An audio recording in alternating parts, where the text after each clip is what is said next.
Le Seigneur avait dit à propos de certaines personnes qui vaincraient, qu'il écrirait sur elles le nom de son Dieu et son nom nouveau. Apocalypse 3,12. Citons ce passage à l'appui. 144 000 qui avaient son nom et le nom de son Père écrit sur leur front.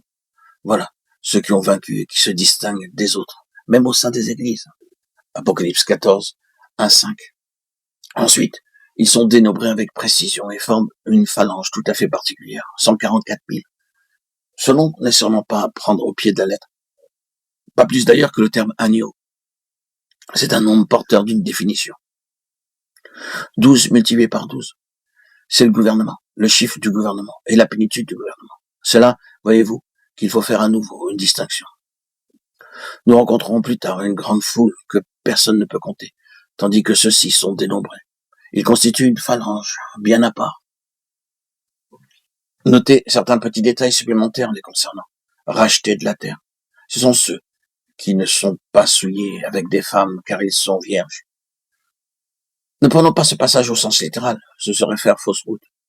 Il est en accord avec l'ensemble des textes véhiculant ce sens particulier qu'on retrouve tout au long de l'Ancien et du Nouveau Testament, où le peuple élu de Dieu est vu comme un peuple vierge. La fornication en Israël consistait à entretenir des relations spirituelles avec d'autres nations, avec les peuples de la terre, ce qui veut dire qu'une séparation absolue avec le système spirituel animant ce monde avait été établie et maintenue. Aucun lien ne devait exister avec lui. De nos jours, c'est une question vitale. Allez faire un tour en Chine, et si votre vie est en jeu, vous verrez si vous n'avez pas cédé à la grande fornication, au grand dragon rouge. Actuellement, c'est une question de vie ou de mort. Voilà. Ceux qui n'ont pas cédé, ils se sont gardés purs. Ils ne sont pas souillés, ils suivent l'agneau partout où il va.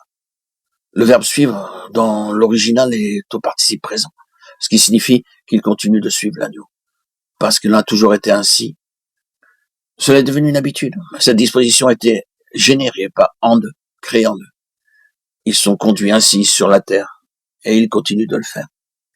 Ces gens ne sont pas des intermittents dans leur marche avec l'agneau. Ils ne font pas partie de ceux qui avancent un jour et reculent le lendemain. Ils suivent l'agneau en permanence. C'est une consécration totale au Seigneur Jésus. Ils sont les prémices de l'agneau. Remarquez comment la phrase est formulée. Prémices pour l'agneau. L'agneau récolte en eux les premiers fruits de la maturité inhérents à sa nature et à son œuvre. C'est en eux, premièrement, qu'il voit le fruit du travail de son âme et en reçoit entière satisfaction. C'est pour l'agneau, pour sa propre satisfaction.